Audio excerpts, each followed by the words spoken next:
If you noticed a decline in quality in Disney's animated features from Coco to Wish, then you weren't imagining it. Let's go through what happened.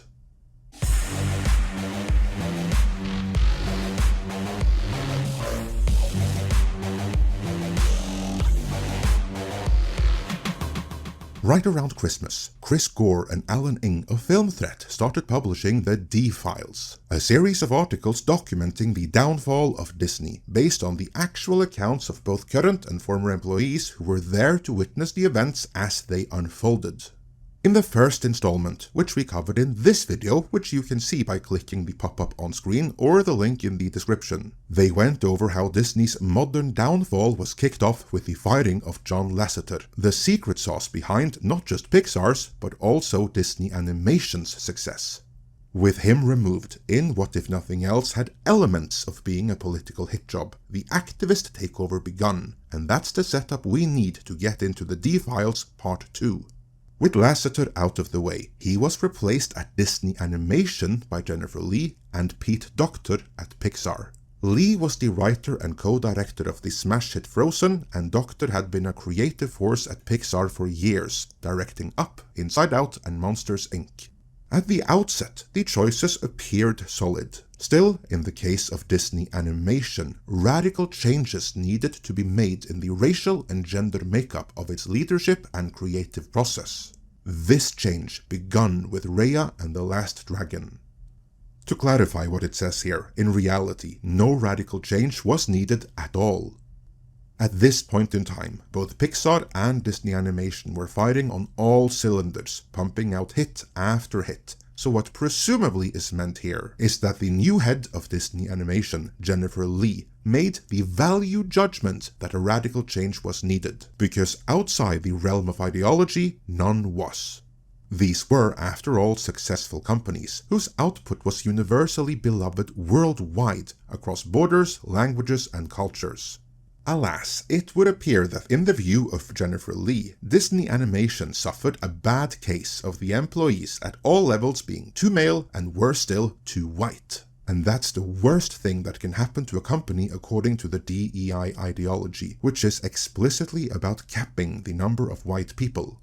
Case in point, the D in D.E.I, diversity, is interchangeable with the term non-white.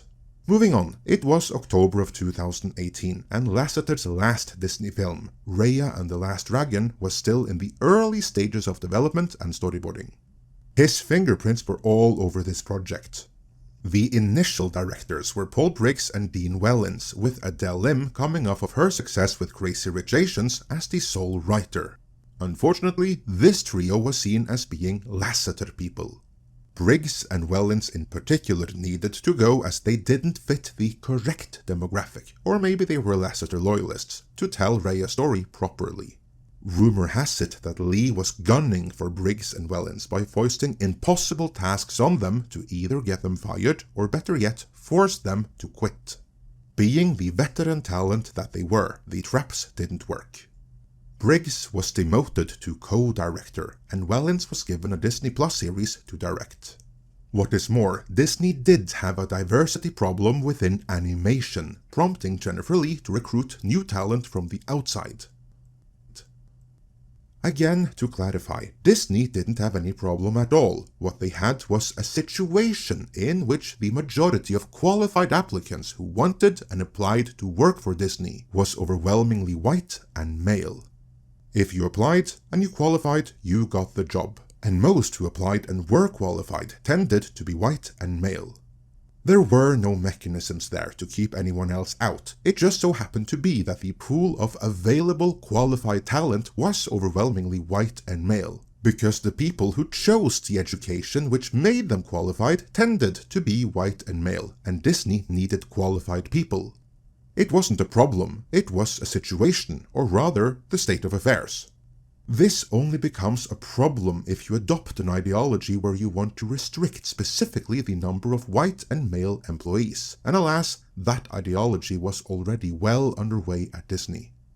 So, what to do when the people who really want the job and who took the education needed to qualify for it tend to have a gender and skin color which makes Disney not want to hire them? Simple. Reduce the qualification requirements by so much that you get a bigger pool to choose from. Sure, this bigger pool may not be as technically skilled, nor as motivated to be there, but they're more diverse, i.e. not male and not white, and post-laceted. That's what Disney wanted. Jumping a bit forward in the article, from here, Raya and the Last Dragon turned from being a traditional Disney animated production to slowly transforming into Disney's first D.E.I. test case.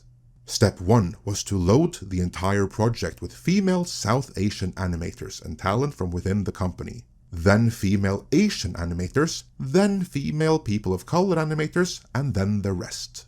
But that wasn't enough.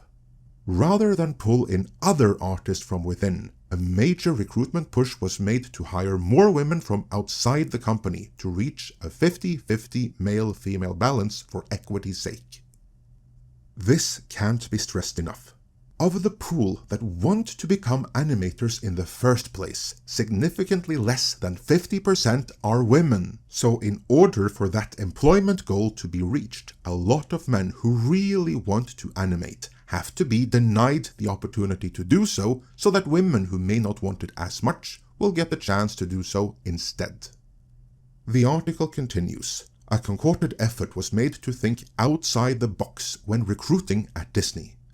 During the female leads filmmaker panel for Raya and the Last Dragon, head of story Fawn Vera Sundthorn stated that Disney had decided to change the landscape of its hiring pool, which was once art school graduates from such stalwart institutions as CalArts. She stated that new talent emerged from millennials like herself on social media.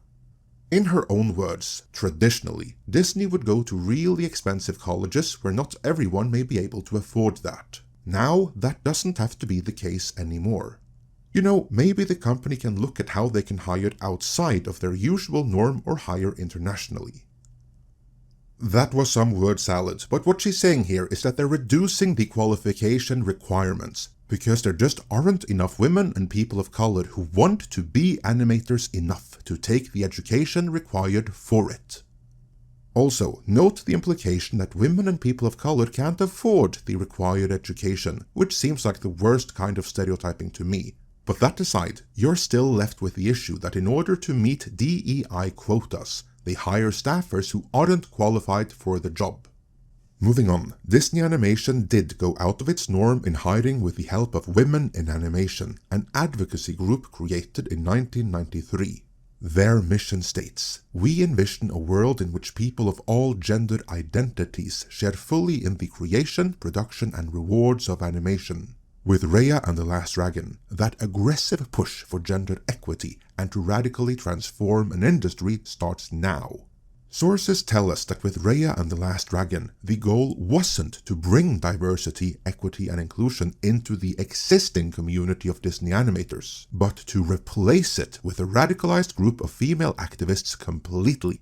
One female person of color animator contacted us about her experience with women in animation to further her career in animation.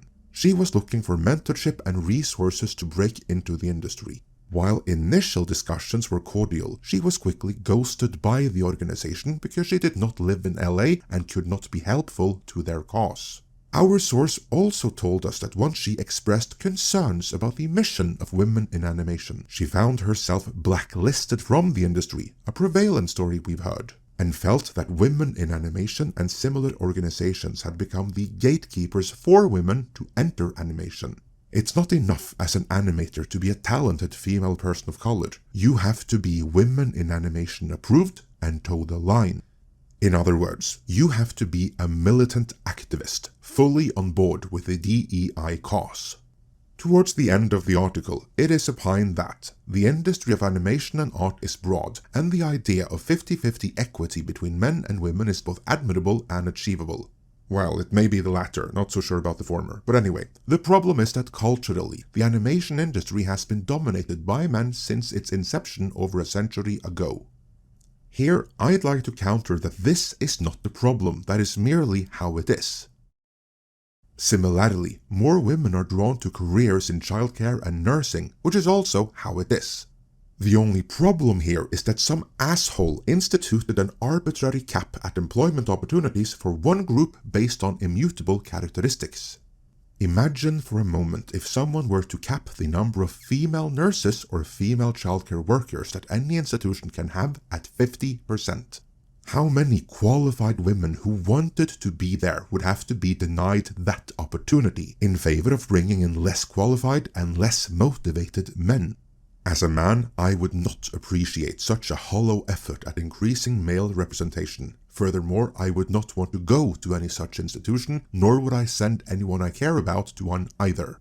Luckily, there are no calls for 50% representation in healthcare, any more than there are calls for 50% representation among roughnecks in oil rigs, or among radio tower repairmen, though I'd love to see the reaction if there was.